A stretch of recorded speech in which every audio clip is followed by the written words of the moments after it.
ദേവയാനി പറയേ. എന്താ ഇത്?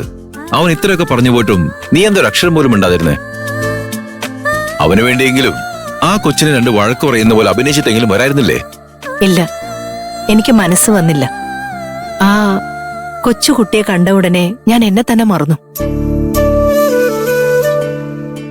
ആ കുട്ടി വളരെ നല്ല കുട്ടിയാ. നന്നായി സംസാരിക്കുന്നു, നല്ല ഉത്തരവാദിത്വമുണ്ട്. അവളുടെ ചെറിയ മനസ്സിനുള്ളിൽ ഞാൻ വലിയൊരു മനുഷ്യനെയാ കണ്ടത്. ദേഷ്യം പിടിക്കണം, വഴക്കു പറയണം എന്നൊക്കെ വിചാരിച്ചു പോയ ഞാൻ ആ കുട്ടിയുടെ മുഖം കണ്ട ഉടനെ ഒന്നും പറയാൻ തോന്നിയില്ല.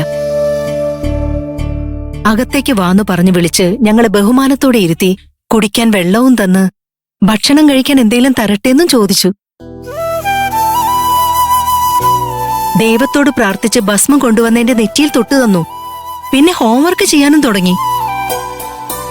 തീർച്ചയായും ആ കുട്ടിയുടെ അമ്മ അവളെ നല്ല രീതിയിലാ വളർത്തുന്നത്. എന്റെ ജീവിതത്തില് ഇത്രയും നല്ലൊരു സ്വഭാവമുള്ള കുട്ടിയെ ഞാൻ കണ്ടിട്ടേയില്ല. അത്രയ്ക്കും നല്ലവളാ. സത്യമായിരിക്കും അത്.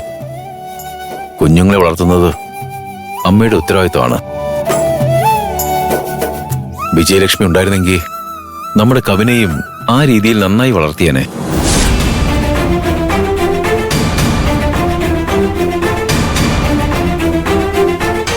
അതെന്താ?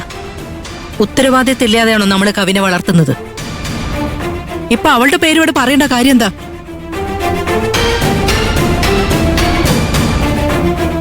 ഞാൻ ആ നിലയുടെ അമ്മ അവളെ നന്നായി വളർത്തിയിട്ടുണ്ടാവുന്നാ പറഞ്ഞേ. എന്നാ നാശം പിടിച്ച വിജയലക്ഷ്മി എന്റെ പേരക്കുട്ടിയെ നന്നായി വളർത്തിയിട്ടുണ്ടാവുന്ന ഞാൻ പറഞ്ഞിട്ടുമില്ല, അങ്ങനെ വിശ്വസിക്കുന്നുമില്ല. ആ വിജയലക്ഷ്മിയെ പറ്റി ഇവിടെ ഒരക്ഷരം പോലും പറയരുതെന്ന് ഞാൻ എത്ര തവണ പറഞ്ഞിട്ടുണ്ട്. അല്ല ദേവയാനി, എന്തിനാ അവളുടെ പേര് പറഞ്ഞ് എന്നെ ദേഷ്യം പിടിപ്പിക്കുന്നേ? അല്ല, നമ്മുടെ കവിന്റെ നന്മയ്ക്ക് വേണ്ടി പറഞ്ഞു. ആരുടെ നന്മയ്ക്കും അവളുടെ പേര് ഇവിടെ പറയണ്ട. ഉപേക്ഷിച്ചു പോയവളങ്ങ് പോട്ടെ.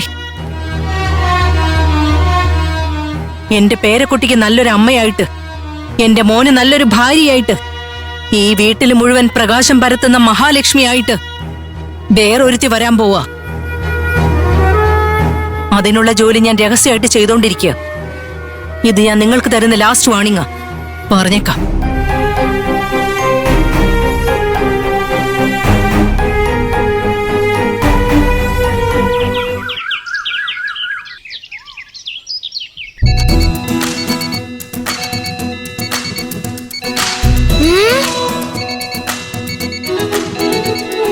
അവളെ തോൽപ്പിക്കൂ കവിൻ.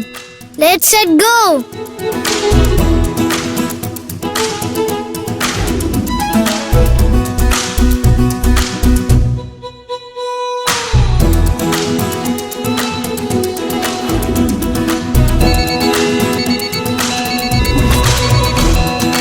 അയ്യോ, സ്കൂളിൽ പോകാനുള്ള സമയമായല്ലോ.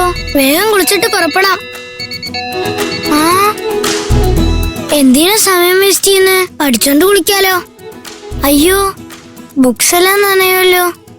കുളിച്ചോണ്ട് പഠിക്കാം.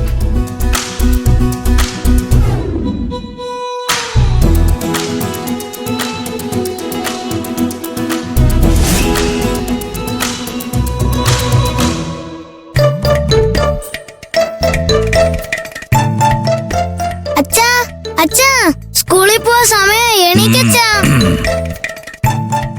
എണീക്കച്ചാ, സ്കൂളിൽ പോണ്ടേ? സ്കൂൾ